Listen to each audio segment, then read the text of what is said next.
विटा येथे शनिवार दिनांक 14 फेब्रुवारी 2026 रोजी होणाऱ्या विधी सेवा आणि शासकीय योजनांच्या महामेळाव्याचे काटेकोर नियोजन करून हा महामेळावा यशस्वी करावा असे आवाहन प्रभारी प्रमुख जिल्हा आणि सत्र न्यायाधीश तथा जिल्हा विधी सेवा प्राधिकरणाचे प्रभारी अध्यक्ष व्ही.डी. निंबाळकर यांनी केले। जिल्हा आणि सत्र न्यायालय सांगली येथील बैठक सभागृहात आयोजित केलेल्या महामेळाव्याचे नियोजन आढावा बैठकीच्या अध्यक्षस्थानावरून ते बोलत होते। यावेळी जिल्हा परिषद मुख्य कार्यकारी अधिकारी विशाल नरवाडे, निवासी उपजिल्हाधिकारी डॉक्टर स्नेहल कनिचे, जिल्हा विधी सेवा प्राधिकरणाचे सदस्य सचिव गी.ग. कांबळे यांच्यासह विविध यंत्रणांचे प्रमुख उपस्थित होते।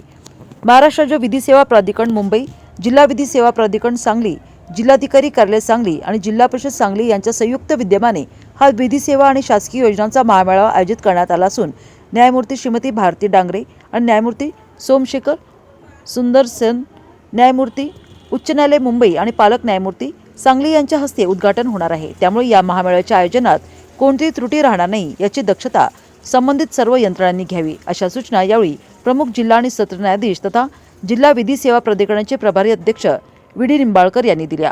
हा महामेळावा शनिवार दिनांक 14 फेब्रुवारी 2026 रोजी सकाळी 11 वाजता जय माता दी मंगल कार्यालय विटा येथे होणार आहे। या दिवशी विविध शासकीय कार्यालयाचे एकूण 40 स्टॉल मांडण्यात येणार आहेत। शासकीय कार्यालयाचे अधिकारी प्रतिनिधी प्रत्येक स्टॉलवर आपल्या विभागाची माहिती देणार आहेत। तसेच काही लाभार्थींना योजनांचा प्रत्यक्ष लाभ मान्यवरांच्या हस्ते देण्यात येणार आहे।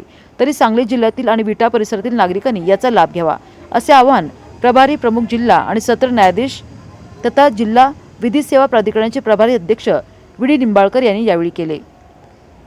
जिल्हाधिकारी अशोक काकडे, जिल्हा परिषदेचे मुख्य कार्यकारी अधिकारी विशाल नरवाडे, पोलीस अधीक्षक संदीप घुगे, प्रभारी प्रमुख जिल्हा आणि सत्र न्यायाधीश तथा जिल्हा विधी सेवा प्राधिकरणाचे प्रभारी अध्यक्ष व्ही.डी. निंबाळकर यांच्या अध्यक्षतेखाली हा शासकीय योजनांचा महामेळावा आयोजित करण्यात येणार आहे।